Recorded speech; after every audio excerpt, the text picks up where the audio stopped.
Tu savais qu'on peut coudre des patrons de couture sans utiliser de papier? C'est possible avec la projection. C'est quelque chose que je pensais vraiment complètement inabordable pour tout le monde, pour les gens normaux, mais en fait pas du tout. Quand j'ai commencé à parler de projection sur mes live Twitch, on m'a dit « Ah mais oui, comme sur Makerist !» Parce qu'en fait, chez Makerist, ils ont sorti une appli il y a quelques temps qui permettait de se passer de patron papier. Mais en fait, c'est pas du tout la même chose puisque Makerist utilise ce qu'on appelle la réalité augmentée. Donc c'est disponible uniquement pour les personnes qui ont des iPhones à ma connaissance. Je crois pas qu'il y ait d'autres téléphones qui marchent. Et moi, avec mon téléphone Android, forcément ça ne marche pas. J'ai testé avec l'iPad, mais en fait l'iPad c'est vraiment très lourd et c'est vraiment pas pratique du tout. J'ai jamais réussi à faire quoi que ce soit avec l'iPad. Et en fait c'est de la réalité augmentée. Ça veut dire qu'on va venir sur notre tissu avec notre caméra du téléphone. La caméra va prendre l'image de notre tissu. Sur cet écran, il y aura aussi le patron qui sera dessiné dessus. Donc ce sera sur l'écran et avec une craie, on va venir recopier le trait du patron. En regardant sur l'écran, donc ça c'est de la réalité augmentée. En fait, le dessin va s'afficher sur l'écran et on va devoir recopier ce qu'il y a sur l'écran en regardant au travers de notre appareil. La projection c'est différent, c'est notre table de travail qui va devenir l'écran. On n'aura pas d'appareil entre nous et notre travail et du coup on aura nos deux mains libres pour pouvoir faire tout ce qu'on a à faire. Le projecteur lui il est fixé au plafond.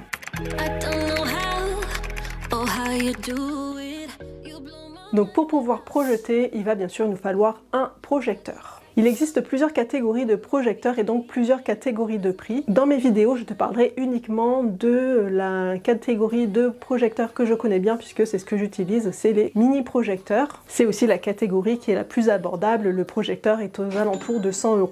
Pour les autres catégories, on a des projecteurs qui peuvent être aux alentours de 500 € et pour les beaucoup plus puissants, les plus modulables, etc., ils vont être à plus de 1000 € et après les prix s'envolent. On peut avoir des projecteurs très chers mais qui sont vraiment très modulables et qui affichent une très belle image. Donc si jamais tu veux avoir des informations sur ce type de projecteur, n'hésite pas à me le dire dans les commentaires. Sinon, dans toutes mes autres vidéos, on parlera uniquement des mini projecteurs puisque c'est ce que moi j'utilise tous les jours, donc c'est ce que je connais le mieux.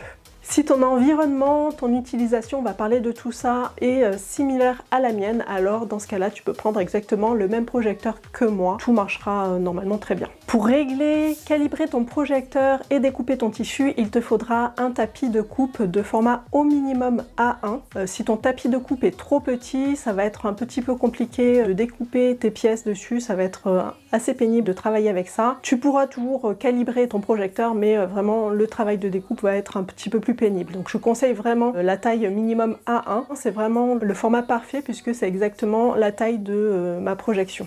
Il te faudra aussi un ordinateur pour pouvoir afficher ton fichier PDF. C'est comme pour l'impression, pour imprimer le patron, on recommande toujours de le faire à partir d'un ordinateur parce que sur l'ordinateur, on va avoir l'option des calques qui vont te permettre de choisir ta taille. On aura aussi d'autres informations comme le zoom, l'agrandissement pour savoir si c'est en taille réelle ou pas. Sur les applications mobiles pour téléphone ou tablette, en fait, on n'a pas exactement les mêmes logiciels. On n'a pas les calques, on n'a pas tout ce qui est information sur le zoom et donc ça va pas être possible d'utiliser ces applis là. Donc il faut vraiment avoir un ordinateur pour pouvoir afficher le patron avec le projecteur.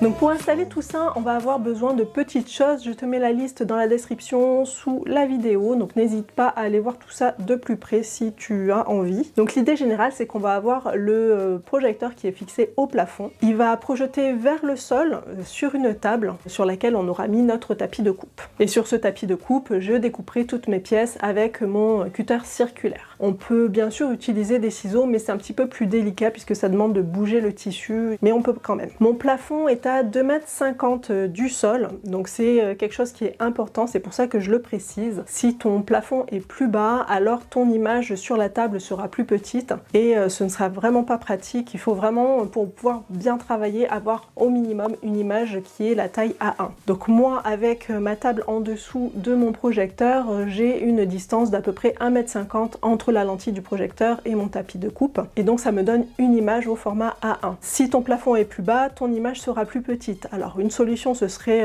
soit de travailler plus bas que la table, donc tu peux te mettre au sol sans problème. Sinon une autre possibilité c'est de changer de projecteur et prendre un projecteur qui est un petit peu plus puissant, qui permet de réduire en fait la distance entre le projecteur et la table, mais forcément c'est les projecteurs qui sont un petit peu plus chers, c'est dans les catégories au-dessus. La table elle n'est pas fixée, c'est elle que je bouge d'ailleurs quand je veux vraiment bien me mettre en dessous du projecteur, et l'idéal aussi c'est de pouvoir se déplacer tout autour de la table, ce sera plus pratique pour découper toutes les pièces. Si tu as la table contre un mur, ça va être un petit peu plus gênant, surtout lorsque selon les pièces que tu auras à découper, le mur risque de te gêner. Après si tu as l'habitude de travailler avec le mur à côté, ça changera peut-être pas grand chose, mais vraiment l'idéal c'est quand même de pouvoir circuler tout autour de la table. Ensuite, une fois que le projecteur est installé et qu'il est réglé, il ne faudra surtout pas y toucher parce que le réglage est pas facile à faire. Si tu le bouges en fait, il faudra refaire le réglage à chaque fois et franchement c'est pas du tout quelque chose qui est amusant à faire. Donc pour fixer ton projecteur au plafond, il te faudra un support. Alors moi j'ai pas cherché longtemps, j'ai pris le premier support que j'ai trouvé et ça marche très très bien. Le seul problème c'est que c'est un support sur lequel on va venir visser le projecteur. Donc ça marche très très bien quand on veut l'utiliser normalement pour projeter quelque chose sur un mur. Mais nous on veut s'en servir pour projeter vers le sol et en fait le projecteur a tendance à se dévisser du support. C'est juste le poids du projecteur en lui-même qui va faire que ça va légèrement se décaler et du coup notre image elle va être faussée. Donc mon mari a trouvé une petite solution avec ce tendeur, ça permet de l'empêcher de se dévisser et mon image en fait elle ne bouge plus et là ça marche bien. Ensuite j'ai aussi changé le câble d'alimentation du projecteur parce que celui qui est fourni n'est pas assez long, donc pour éviter d'avoir une rallonge ou une multiprise accrochée au plafond, j'ai choisi de changer le câble d'alimentation. J'en ai pris un de 10 mètres, comme ça j'étais sûre de pouvoir aller jusqu'à la prise avec ce câble là.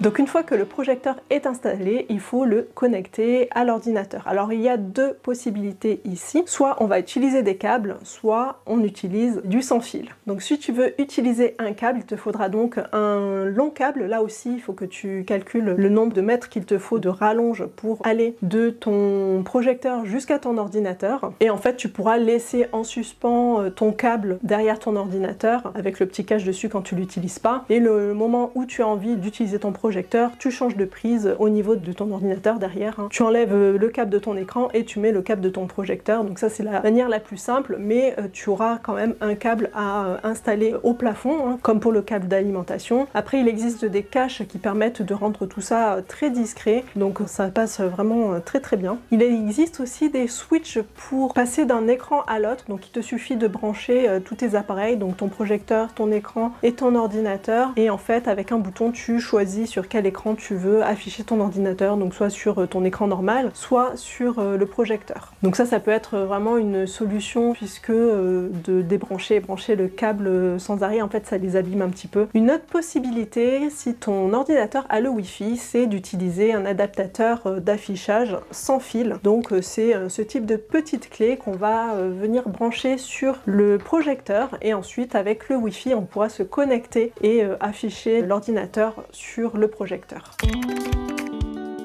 Donc les avantages d'utiliser un projecteur en couture sont vraiment énormes. Donc premièrement, tu vas économiser beaucoup de papier, d'encre pour imprimante, et ça peut revenir très très cher, de scotch aussi. Tu n'auras plus besoin de toutes ces fournitures là. On va aussi gagner du temps puisque on ne va plus passer par l'étape scotchage de toutes les pièces, découpage du papier, etc. Donc on va gagner pas mal de temps avec le projecteur. Si tu veux faire une série de vêtements aussi, ça va être vraiment hyper pratique puisque tu n'auras qu'à projeter l'image de ton patron sur ta table, mettre un premier tissu, découper ta pièce, mettre un deuxième tissu, découper ta pièce. La série de vêtements va être coupée beaucoup plus rapidement comme ça. Si tu veux te faire une série de culottes, ça va vraiment être très rapide. Tu vas aussi gagner pas mal de place puisque tes patrons, tu n'auras plus à les stocker au format papier, tu les stockeras uniquement sur ton ordinateur. Moi, personnellement, au bout d'un moment, mes patrons papier, en fait, je les imprimais, je les utilisais et ensuite je les jetais parce que je couds très rarement deux fois la même chose et lorsque je sais que je vais refaire quelque chose, dans ce cas là je garde le patron, comme le pull Aria de Majam. Celui-là je sais que je vais le refaire, donc le patron je l'ai gardé, mais tous les autres en fait je les imprime et je les jette directement.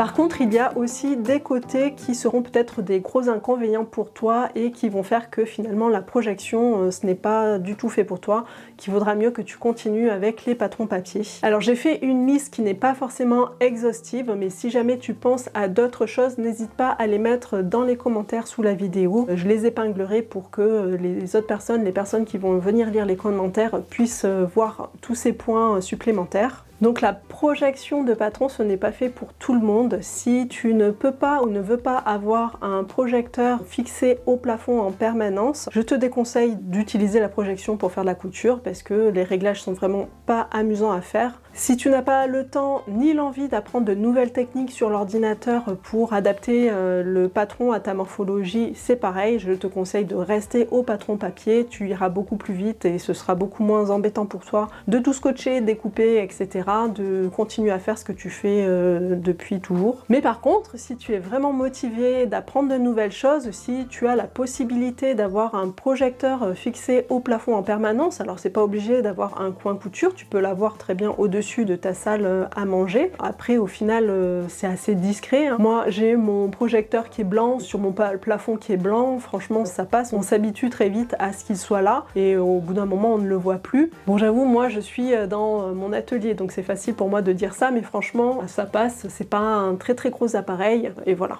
Donc si tout est ok pour toi, dans ce cas-là, je te retrouverai dans une prochaine vidéo dans laquelle je t'expliquerai comment régler ton projecteur pour pouvoir projeter en taille réelle sur ta table. Je te mettrai le tuto ici dès qu'il sera prêt. En attendant, YouTube va te proposer une vidéo qui te plaira très certainement. Je te retrouve dans cette vidéo.